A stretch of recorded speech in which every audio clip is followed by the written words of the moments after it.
जी आया नू सत बिस्मिल्ला। क्या हाल है तुसा ने पापा? ठीक हो, भले हो?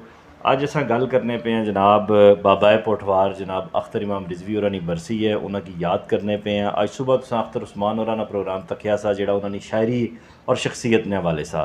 इसलै अख्तर इमाम रिजवी होरां ने बहु करीबी बेली बच्चे भरा शागिर्द जो भी आखो जिन्हें कि बाबा पोठवार फखरे पोठवार ने लकब भी दिता सा और बड़ा प्यार करने से इन्होंने जनाब मीत बाबर साहब असा नाल है। मैं इन्होंने शुक्रगुजार हाँ, सुखन की पूरी टीम शुक्रगुजार ही कि इन्होंने सारे नवे लिखने वाले इन्होंने शुक्रगुजार है। बल्कि पोठवार तहरीक ने जितने भी असाने लिखारी कि तुसा टाइम दिता और एक बहुत बड़ी शख्सियत ना हवाला अज मौजूद आ। तो तुसा उन्होंने बहुत वक्त गुजरिया, उन्होंने कोई गल्लां कोई यादां? गल इस तरह नहीं है कि अख्तर इमाम रिजवी पुठवारी अदब ना बड़ा ना, जी बिल्कुल बल्कि अगर क्या जाए पुठवारी अदब ना बानी बानी तो वो भी कोई गलत नहीं होना। जदीद पोठवारी गज़ल ना अदब ना बानी, बिल्कुल ठीक आने जी पे। जी, बाबा जी बड़े मेहनती से, बड़े अपने ज़बान नाल अपने फन नाल बड़ा प्यार करने से, अपने लोकां नाल बड़ा प्यार करने से वो एक ऐसी शख्सियत से जिहड़ी कदै कदै पैदा होनी। ते मैं एक निक्का जिहा छोटा जिहा फनकार हाँ। मेरी खुशकिस्मती यह है कि बाबा पुठवार अख्तर इमाम रिजवी साहब बिलखसूस प्यार करने से, लाड करने से, दाद देने से, मिगी आखने से तू माड़ी पुठवार ना पुत्तर है ते माड़ा शेर कलेजा होई गसना सा। पहली तुसानी मुलाकात कदों हुई सी उन्होंने, कुत्थे हुई सी पहली बारी? वो इत्थै ग्वाल मंडी बहने उठने से ते असां भी उन्हें मिलन जाने होने सा, दीदार करन जाने सा। वाह वाह वाह वाह। आखिरी जड़ी सीरियल उन्होंने PTV च होई, उन्हें बाकायदा जड़ा करैक्टर लिखिया उसने पर मारा नाम लिखी दिता ने प्रोड्यूसर की कि ये अमीर बाबर को कराए। क्या बात है, केड़ी सीरियल सी वो, क्या नाम सा? उसका नाम सा कुगियों। कुगियाँ बड़ी मशहूर हुई सी, बड़ी फेमस सीरियल सी। जी जी बिल्कुल। ते चलो यादां ते अग्गें भी गल टुरने आ।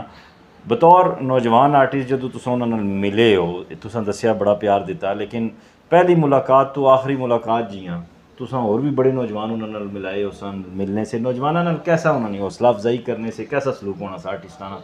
जी क्योंकि सुनया सा बड़े सख्त से हो। सच्ची गल यह है कि सुनिया सा असां भी सख्त है, तो उस सख्ती को बचने आस्तै कोई ज़्यादा असां फ्रैंक ना होए उन्हां नाल, ते उन्हां नाल एक अदबो आदाब ना एक ताल्लुक सिलसिला रखिया। रखिया। ते एक दो सीरियल कीतियां उन्हां नाल, ते 5-6 बैठकां होईयां। सही।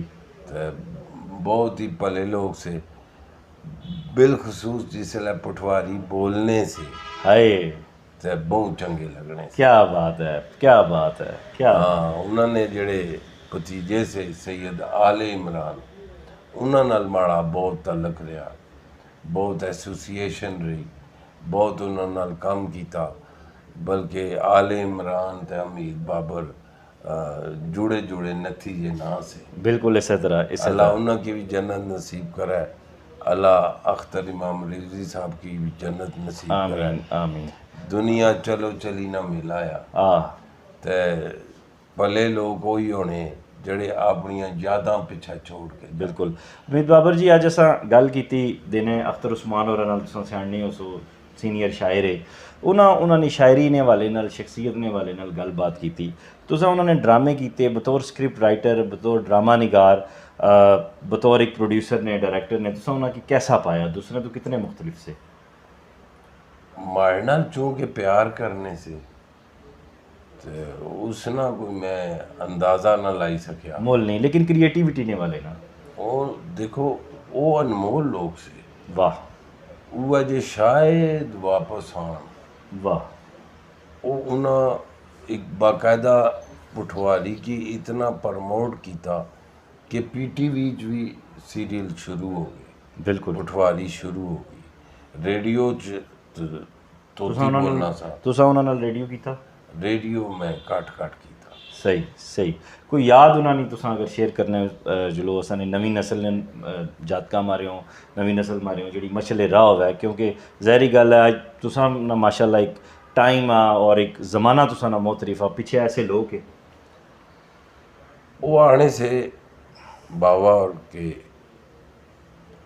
अपनी मिट्टी नाल जुड़े रहो। वाह जड़ा दरख्त अपनी मिट्टी दे अपनियां जड़ां मजबूत रखना, अपनी मिट्टी नाल जुड़िया होना, वो कदे भी जर्द नहीं होना, क्या वो बात है कदे भी सुकना नहीं। क्या बात है ते वो बूटे हरे रहने ਜਿਹੜੇ ਆਪਣੀ ਮਿੱਟੀ ਨਾਲ ਜੁੜੇ ਹੋਣ।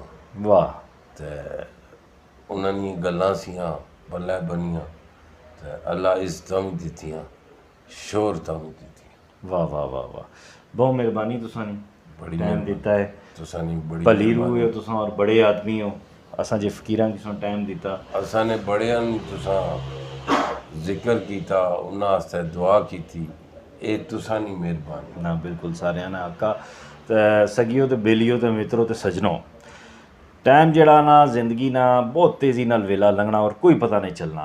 पुठवार तहरीक और पुठवार ज़बान और पुठवार अदब बचाओ तहरीक चलनी पी फरजंद अली हाशमी और उस मौजूद है इश्की उशकूर एहसन साहब है, अहमद रज़ा राजा साहब है, गुजर खान कलरा रवात कोटे मंदरे सुहावे जियां अहबाब मौजूद है, सारे एक्टिवली काम करने पे सफर ते हूँ टाइम होना कि टाइम आ गया कि पुठवार ज़बान की जड़ा ना गूगल पर भी रजिस्टर कराई है तो अकैडमी अदबियात भी जदों अवार्ड देनी मुख्तलिफ ज़बाना नहीं तो उन्होंने च जड़ा ना पुठवारी ज़बान शामिल नहीं होनी।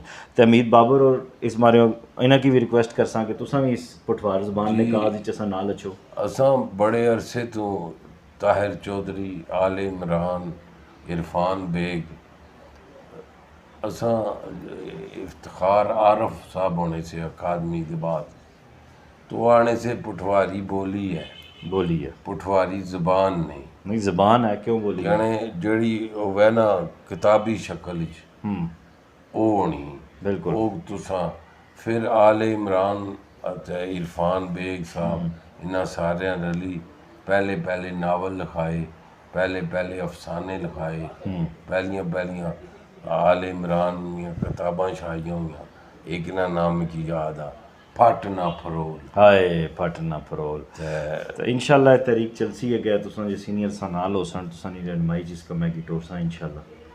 वो ठीक है। वैसे एक गल है इत्थै ओह् सादक कहानी कि पुठवारी आस्तै मैं कल्ला ही निकलिया सा, फिर संगी लभने शुरू कीते, लभने गे वो शायद इस्सै मौके पर आखिया सा मैं अकेला ही चला था जानिबे मंजिल मगर लोग आते लोग मिलते गए कारवां बनता गया। सगियो इस वीडियो लिंक की ज़्यादा से ज़्यादा शेयर करे अपना ख्याल रखे। खुदा हाफिज़।